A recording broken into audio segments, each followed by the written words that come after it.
Du coup, passons à notre deuxième joueur du jour. Et donc, justement, c'est en ça que cette QV était intéressante, parce qu'on avait, pour moi, les deux meneurs qui, je pensais qu'ils allaient être les deux meneurs de la décennie, qui malheureusement ne l'ont pas été. Et donc, on passe à Rajon Rondo, si tu veux bien. Rondo, 10 saisons sur la décennie, 10 points de moyenne et 9,1 assists de moyenne sur l'ensemble de la décennie. C'est le troisième total de NBA, enfin de l'ensemble de la ligue sur ces 10 ans. Aussi 31 minutes par match, c'est pas mal. 17 300 minutes en tout, on est dans le top 70 du minutage, 557 matchs. Il est 3 fois All-Star, mine de rien, en début de décennie, 2011, 12 et 13. Il fait une All-NBA Third Team en 2012, carrément. Il fait aussi deux All-Defensive Team en 2011, première équipe défensive et deuxième équipe défensive en 2012. Donc, gros départ de décennie pour Rajon Rondo. Et puis, ça se finira par le titre 2020 aux Lakers. Mais à part ça, rien entre en termes de récompenses individuelles. Meilleur passeur en 2016, moi, j'ai trouvé. Oui, aussi. Alors je fais exprès de ne pas les citer. 2012, 2013, 2016, 3 fois meilleur passeur.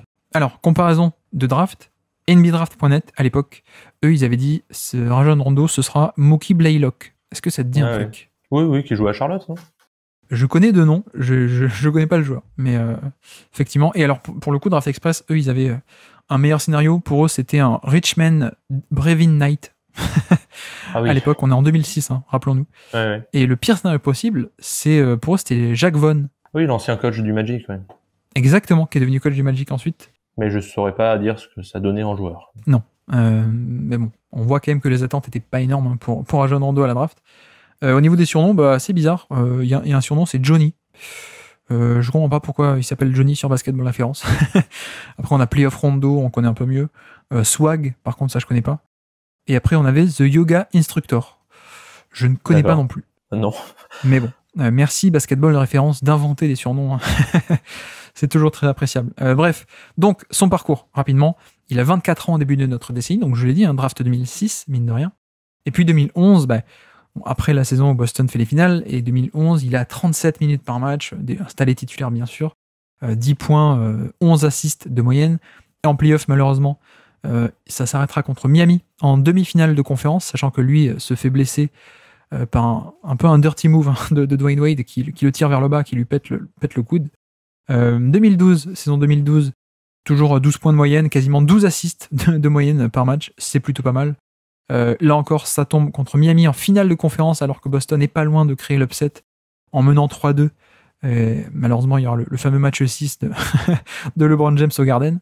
2013, c'est peut-être une de ses meilleures saisons, si ce n'est la meilleure. 14 points, 11 passes décisives. Il commençait de plus en plus à prendre le lead avec les autres qui vieillissaient. Mais malheureusement, il fait 38 matchs et puis il se blesse en janvier. Il se blesse au genou très gravement.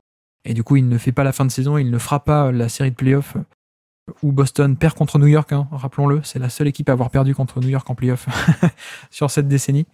2014, du coup, il revient de blessure. Il fait que 30 matchs. Un peu à oublier. En plus, il y a eu le trade de KG et de Pierce. Donc, l'équipe est un peu plus anecdotique pour le coup.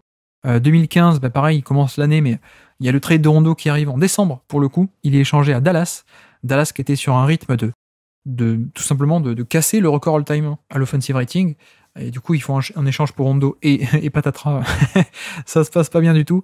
Il fait 46 matchs à Dallas, 28 minutes par match, mais on est sur une production de, par exemple, 9 points, 6 assists, ce qui est très loin de sa production, on va dire, d'avant. Et en termes de responsabilité, c'est pas ça. En termes d'entente avec le coach, c'est pas ça non plus.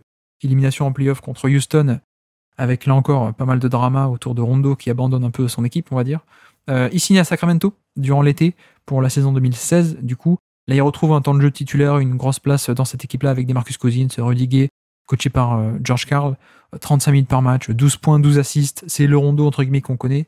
Et puis, Free Agency, 2016, du coup, il signe à Chicago pour cette équipe très bizarre. Chicago avec Butler, avec Dwayne Wade et donc avec Rajon Rondo.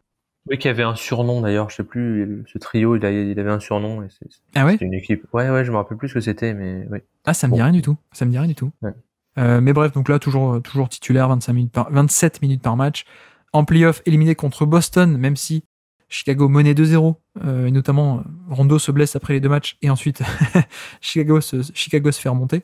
2018, il joue du côté des Pelicans, cette fois, et notamment c'est la fameuse année où les Pelicans vont plutôt loin en playoff. Ils éliminent Portland et ensuite ils font le deuxième tour contre Golden State. Et Rondo, très bonne connexion avec Anthony Davis notamment. Et puis ensuite, il finit la décennie par 2 années du côté des Lakers. 2019, c'est l'année avec LeBron où LeBron manque les playoffs. Très bizarre cette équipe des Lakers. Et puis 2020, c'est l'année du titre et de la bulle. Mais là, il est dans un rôle plus du tout de titulaire, plutôt de role player autour de 20 minutes par match. Donc voilà pour son parcours.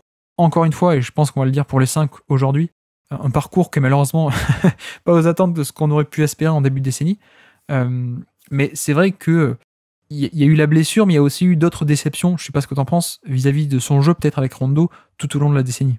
Oui, alors je vais rajouter à ce parcours très complet, pour montrer que je bosse les émissions, que j'ai appris que Rajon Rondo prenait 5 douches par jour en lisant un article sur lui. Voilà, on va rajouter ça à son CV. Ouais, alors moi c'est vraiment le joueur qui me pose vraiment beaucoup de problèmes à évaluer parce que sa carrière n'a quasiment aucun sens du point de vue linéaire. Alors il y a le mythe du playoff Rondo ou du National TV Rondo, c'est-à-dire que c'est pour dire qu'il choisit ses matchs en gros. Qui était un peu vrai quand même. Hein. Oui, c'est carrément Parce vrai. qu'il était très bon en playoff quand il voulait, et puis quand il y avait des matchs sur ESPN, il faisait des triples-doubles avec 17 rebonds, 13 passes. Ouais. Et c'est vraiment les montagnes russes, sa carrière, mais c'est vrai qu'on attendait beaucoup plus. Moi, c'est un joueur que j'aimais beaucoup aussi en début de décennie à Boston. Je pense quand même qu'il y a vraiment une rupture avec sa blessure en 2013. Ouais. Donc, c'est les ligaments croisés qui font qu'après, il y a quelque chose qu'il n'y a plus dans son jeu. Alors, c'est pas la vision du jeu, mais elle est toujours là, mais c'est pour un joueur qui était pas un bon shooter, qui l'a jamais été, mais qui compensait en étant pas une machine à marquer, mais près du cercle, mais qui était quand même très bon dans l'attaque du cercle. Il a plus du tout eu ça, et comme par ailleurs il pouvait pas compenser par les lancers francs, vu qu'il avait, c'est un truc assez connu chez Rondo, il a des grandes mains qui font que c'est plus difficile pour lui de marquer, de tirer de loin, quoi, et de marquer ses lancers. On sentait qu'il avait peur d'aller au cercle, d'aller au contact, d'aller chercher les lancers. Et il y a vraiment une rupture là, parce que vraiment en 2012-2013, on parlait de Rondo comme le futur franchise player de Boston, on parlait de lui pour un contrat max, et il n'y a jamais eu ça. Et pourtant, en 2012, il fait une série contre le Heat qui est exceptionnelle, où il y a un match, je crois que c'est le match 3, il est à 44 points, 8 rebonds, 10 passes. Avec que des jump shots, hein. Vraiment juste pour se foutre de notre gueule et dire mais non, mais vous voyez que je peux faire des jump shots, c'est juste que je veux pas, quoi. Et il tourne à 20 points, 7 rebonds, 11 passes, et il avait déjà fait une série exceptionnelle contre Philadelphie, contre Philadelphie. Et puis c'était en 2009 où il fait une série de dingue, je crois, contre Chicago aussi. Bon, c'est pas sur la décennie, mais puis même les playoffs 2010 qui ne comptent pas non plus, il est stratosphérique aussi. Ouais, contre Cleveland où il domine LeBron James et même il le tient en défense. Donc moi j'y croyais vraiment qu'il allait être, et même quand il draft Marcus Smart, c'est donc en 2014, je me dis mais qu'est-ce qu'ils font, ils ont Rondo, et bon c'était un avis idiot de fait. Et voilà, il y a cette brisure de la blessure, et puis du fait que aussi, il faut le dire, c'est un peu une tête de con, pardon pour l'expression, mais je crois que Rondo est pas très facile à gérer dans le vestiaire. Ouais. Et à Dallas notamment, ça s'est visiblement très mal passé, quoi. C'est la version ratée de Jimmy Butler, presque. Ouais, un peu. Qui est raté entre guillemets. Hein. Mais effectivement, le côté tête de con, mais Butler, tête de con, ou en tout cas têtu et tout ce que tu veux, mais partout où il allait, ça gagnait, quoi. Et ça continue encore. Rondo, c'est un peu... c'est pas ça, quoi. C'est pour ça qu'à la draft, il était tombé assez bas, en fait, aussi. Oui, et puis en plus, il joue dans un Kentucky qui est pas le Kentucky de Calipari à l'époque. Ouais, hein. C'est un Kentucky très mauvais. Mais bref, non mais alors, moi je pense qu'il faut que j'essaie de me retenir, hein, parce que c'est mon joueur préféré all time. J'ai découvert la NBA avec lui. Et je me retiens parce que je pense qu'un jour on fera un basket lab en profondeur sur lui pour tout expliquer. On mettra tout sur la table, et donc là on va essayer de se concentrer sur la décennie. Oui, décennie évidemment décevante par rapport à mes attentes de plus jeune, mais même je pense, on peut le dire objectivement, un peu décevante, mais quand même, partout où il est passé, l'équipe était compétente. Et alors je dirais pas, alors je crois que c'est Nico qui nous disait ça sur Chris Paul, qui disait bah oui, mais partout où il allait, ça devenait la meilleure équipe qu'on ait jamais vue de cette équipe, et c'était vrai. Et j'ai envie de dire, c'est un peu, à une moindre mesure évidemment, un peu le cas avec Rondo, où Boston évidemment, dans cet effectif avec des stars, avec des scoreurs. Lui, il faisait parfaitement euh, le lien entre tout ça. Chicago aussi. Chicago, ce fameux Chicago qui est pas censé marcher sur le papier, bah, ça marche plutôt pas mal, malgré des trucs théoriques un peu qui semblaient ne pas pouvoir fonctionner avec Wade et Butler, etc. Et le reste de l'effectif aussi, hein, qui est assez bizarre. Il arrive aux Pelicans, bah, c'est la meilleure année des Pelicans avec Davis, notamment. Les Lakers, pas la première année, mais, mais dans la bulle, il a aussi un rôle valuable quand ils vont chercher le titre, avec en plus une hausse de minutes quand ils vont chercher le titre.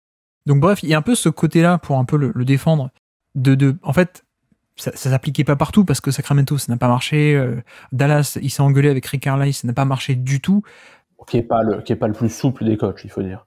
Oui, qui avait déjà fait le coup à Darren Collison un an avant, au passage, hein, qu'il avait remplacé par Mike James. Vous ne savez pas qui c'est, et nous non plus. Mais voilà, moi, il y a un peu ce côté pour le défendre.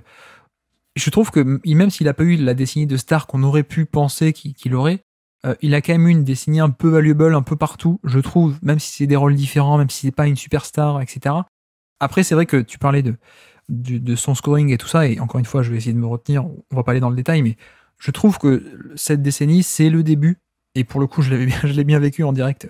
Je m'en souviens, 2011, donc, c'est la première année où il essaye vraiment, il fait sa transformation de je veux être le pass first, mais à l'excès, en fait.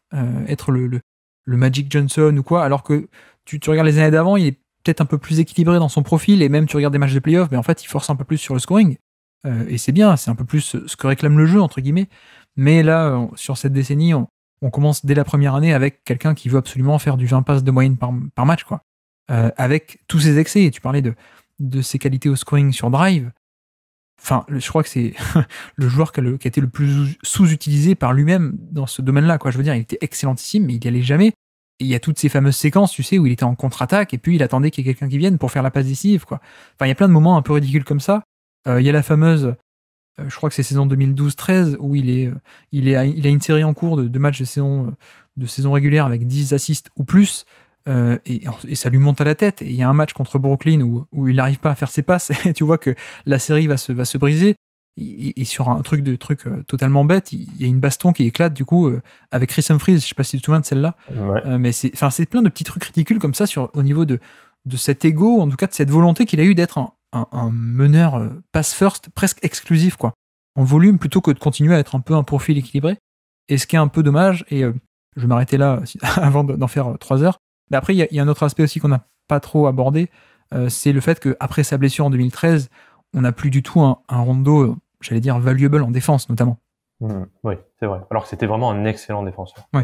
Ah oui, qui a fait des All-Defensive Team début de décennie. Mais même, alors, au-delà de la défense qui était mauvaise, comment toi tu situerais un peu son niveau offensif et son niveau global, on va dire, dans ces bonnes années? Comment tu le situes par rapport à d'autres stars ou d'autres joueurs qui ont un profil différent, plus classique de porteur de balle, par exemple?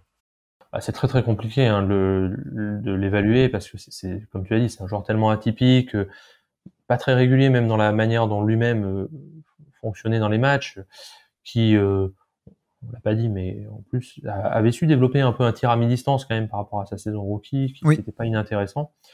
Moi, je sais pas, ça me pose problème. Je sais pas comment l'évaluer au point que j'hésitais à le mettre devant Dwight Howard. Mais bon, voilà, je l'ai pas mis. Je pense vraiment que ces 3 premières saisons de la décennie sont, en tout cas au moins les 2 premières, sont vraiment, non, les 3 premières sont vraiment d'élite, au sens où il y a un combo création et un peu scoring quand même qui est très intéressant, plus une défense d'élite, et en plus il faut le préciser, qui n'est pas seulement une défense sur le meneur adverse, hein, c'est un joueur qui est polyvalent défensivement, qui peut défendre sur les postes 2, les postes 3, qui a une grande envergure. Quand on regarde les stats on-off, il a une influence énorme sur l'attaque de Boston les 2 premières saisons, qu'il retrouvera jamais ensuite d'ailleurs, c'est très bizarre.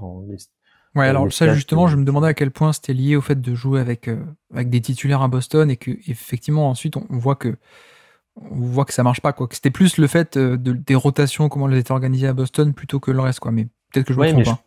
Oui, non, mais il y a sûrement de ça, mais je pense que ça colle aussi au profil de joueur qu'il est. C'est-à-dire, c'est pas un joueur qui peut être un joueur héliocentrique, comme on dit maintenant, autour de qui tout tourne du point de vue à la fois du scoring et du playmaking, qui a tout le temps la balle en main.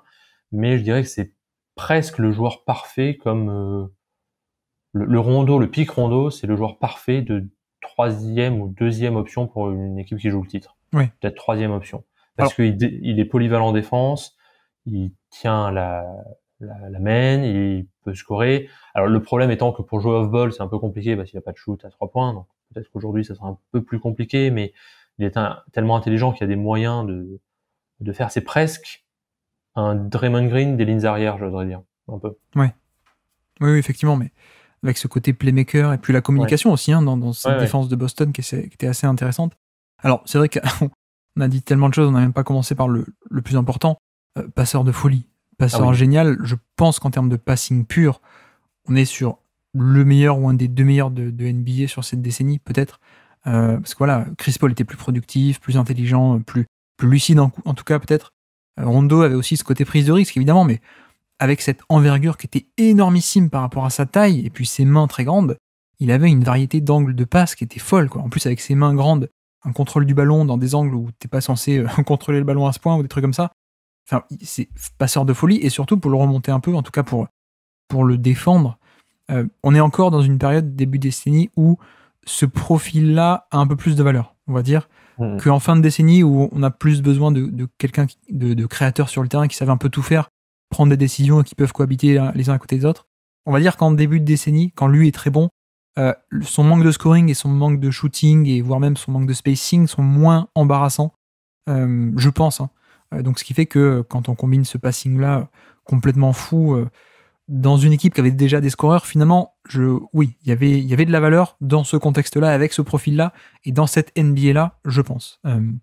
Après, voilà, c'est tout le reste où, si on fait un peu la suite, oui, il est valuable aux Pelicans, oui, il est un peu valuable quand même à Chicago. Sacramento, moi, je sais pas trop quoi en faire parce que, ok, il fait des stats, mais équipe nulle, ça bouge pas beaucoup le curseur, quoi, mine de rien. C'était un peu mon argument pour Rudiger d'ailleurs.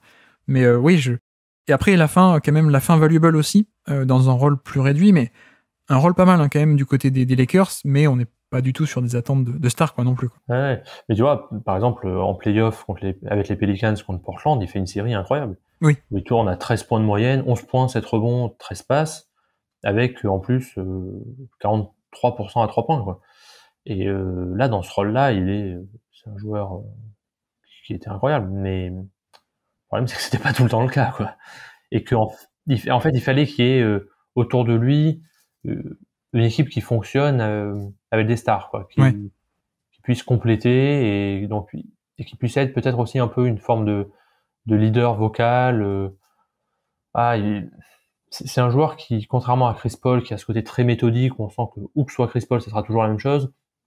Rondo, il y a un côté un peu chaotique qui fait qu'il faut que ça soit vraiment le bon contexte pour que ça marche, pour que son espèce de folie un peu vienne vraiment être un ajout et pas être un truc perturbateur, quoi. Si je te dis, là, je viens d'y penser, c'était pas du tout prémédité, mais si je te dis le pic de Rondo contre le pic de Rubio, qui était un peu dans ce profil défenseur, meneur pass first, c'était pas beaucoup de scoring et pas beaucoup de spacing, lequel tu préfères?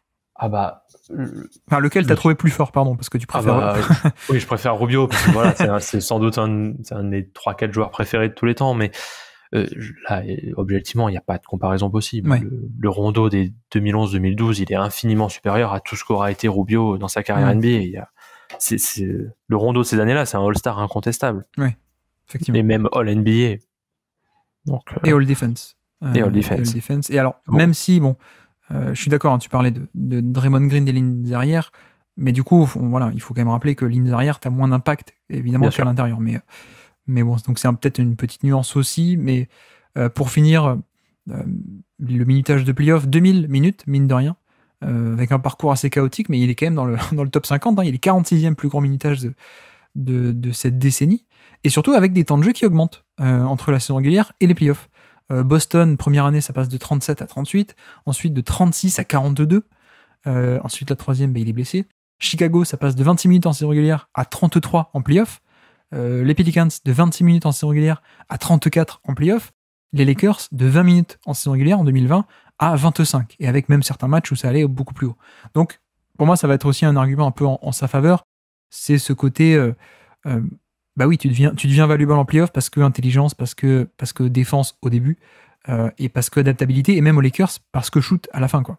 Alors pour les playoffs, ça vaut ce que ça vaut, hein, avec toutes les limites de la mesure, mais je suis allé regarder plusieurs stats all-in-one et il est top 30 de la décennie au win shares, au box plus-minus, et un autre dont j'arrive pas à me relire, je sais plus lequel c'est, mais bon voilà, il est au box plus-minus par exemple sur la décennie en playoff, il est 21e de toute la décennie, c'est pas mal. Alors qu'il est 163e en saison régulière, ce qui montre bien que le playoff Rondo existe un peu, quoi. Oui, puis encore une fois, allez regarder les feuilles de match de 2011-2012, il fait des... J'ai souvenir contre Derrick Rose, justement, un match contre Chicago, il fait un énorme triple-double. Contre Jeremy Lin, au moment où Jeremy Lin explose, il fait un énorme triple-double aussi. Enfin, que des trucs comme ça, un peu fous. Et à une époque où les triple-doubles étaient beaucoup plus rares. Hein. On n'était pas encore sur l'ère Russell Westbrook. Mais oui, effectivement. Du coup, au niveau du classement, qu'est-ce qu'on fait? Alors moi, j'aurais tendance à le mettre haut, mais je peux entendre le contraire. Moi, je l'avais, après moult hésitations, je l'avais autour de Holiday Love. Ok. Moi, je l'avais devant Durant. Je l'avais devant Durant, mais je veux bien couper la poire en deux et le mettre devant Chris Paul. Non. Moi, je l'imagine un peu plus bas, du coup. Je l'imagine un peu plus bas parce que j'avais un peu pris en point de repère Ginobili. Ginobili et Kobe Bryant. Je pense que le pic de Ginobili était plus haut, mais ça n'a duré qu'une saison. Mais ensuite, il est valuable quand même sur presque toute la décennie. Rondo, c'est beaucoup plus irrégulier. Je l'avais un peu dans cette zone, mais je veux bien remonter. Toi, ton point de repère, c'était aussi Jrue Holiday, hein, c'est ça? Ouais, Jrue Holiday, Kevin Love, par là. Ouais, du coup, tu mettrais Rondo devant Carmelo, par exemple, ou ouais. Mais je sens bien que je vais me faire hurler dessus, hein, mais je crois que ouais. Non, mais moi, je crois que je préfère 10 ans de Rondo à 10 ans de Melo. Ouais. Ces 10 ans-là, hein. Peut-être que j'ai surcompensé mon amour pour pas... Non, mais peut-être que c'est pas... Enfin, non, mais je vais être facile à convaincre. Hein. Donc tu le mettrais... tu l'as mis carrément devant Kevin Love? Peut-être juste derrière. Mais bon... je réfléchis. Enfin, moi, ma logique, c'était... Par rapport à Carmelo Anthony, pour moi, Carmelo Anthony n'a jamais été aussi bon en playoff que Rondo l'a été. Sur la décennie. Ouais. Donc... à partir de là, ça faisait un critère qui me faisait dire que bon... Non, mais ça me va. Ça se défendait de le mettre là. Ça me va, surtout qu'on a dit qu'on allait éventuellement descendre un peu Gallinari Batum, qui ne seront plus dans cette zone-là, du coup. Et donc, ça nous ferait une zone où, pour l'instant, il y aurait Serge Ibaka, ensuite Jrue Holiday, ensuite Kevin Love, et ensuite Carmelo Anthony et Kobe. Ça me va de le mettre à peu près là, entre Carmelo et Kevin Love. Ça me va. Mais je sais pas à quel point je me laisse convaincre parce que je l'aime à la fin. Oui, non, mais j'imagine mais de toute façon, le joueur est tellement particulier que ça va forcément faire débat, j'imagine. Parce qu'on peut aussi ne pas supporter Rajon Rondo. Hein. Et parce qu'il n'y a pas de bonne réponse en plus. Hein. C'est de la pondération tellement... Aussi. Allez, faisons ça. Je me laisse convaincre. Je laisserai Antoine, Nico, tout le monde qui va venir me taper sur les doigts. Plus tard, sur les épisodes d'après. Allez, faisons ça. Ok. Et du coup, petit quiz pour finir. Ça va, on a fait moins d'une heure sur Rondo, c'est bien. C'est un kické dans l'effectif, cette fois. Et donc, je suis allé chercher le Chicago What the Fuck de 2017, du coup. Est-ce que tu es capable de me citer des joueurs de cet effectif totalement absurde? Bon, alors, il y a Wade et Butler. Ouais. Il y a encore Luol Deng, j'imagine. Non, il est aux Lakers, il va signer aux Lakers. Exactement. Ben oui. Mirotic est là, effectivement. Il y a le pote de Mirotic, du coup, qui lui a foutu une droite, qui aujourd'hui est à Milwaukee. Ah oui, Bobby Portis. Bobby Portis, effectivement. À l'intérieur, on avait un poste 4 de toujours à Chicago. Il y a encore Taj Gibson ? Taj Gibson, effectivement. Et en poste 5... Ouais, qui est leur... Ah, c'est Pogazol ? Non, c'est pas cette année-là. C'est quelqu'un que j'ai cité tout à l'heure qui a été échangé contre Derrick Rose. J'ai déjà oublié. Qui est un frère jumeau. Ah, c'est Plumlee ? Non. Non. Indice, Tahiti Bob. Ah oui, c'est Robin Lopez. Robin Lopez, effectivement. Robin Lopez. Est-ce qu'il y a Marquis Stig ? Alors non, Marquis Stig, c'est 2013, c'est pas 2017. Je crois qu'il avait... Je sais pas pourquoi je pense à lui, mais... Non, parce qu'effectivement, c'était les Bulls, mais c'était... Est-ce que Ronnie Brewer est là ? Je pense que c'est avant, mais j'ai l'impression que Ronnie Brewer c'est 2011 même, carrément. Alors, je peux t'aider. Donc, on a un shooter qui, à l'époque, était pas encore totalement... McDermott. McDermott, effectivement. Ouais, c'est toute leur série de pics là dans le milieu Oui. de draft. Ensuite, on a un meneur que moi, j'aimais pas trop à sa draft, qui a fait Philadelphie, qui a fait Milwaukee ensuite. Canaan. Non, un grand meneur, soi-disant passeur. Carter Williams. Carter Williams, effectivement, est dans cet effectif, qui n'a Mais aucun non, sens, cet effectif. Oui, ils s'étaient dit les shooters, non en fait, c'est pas la peine.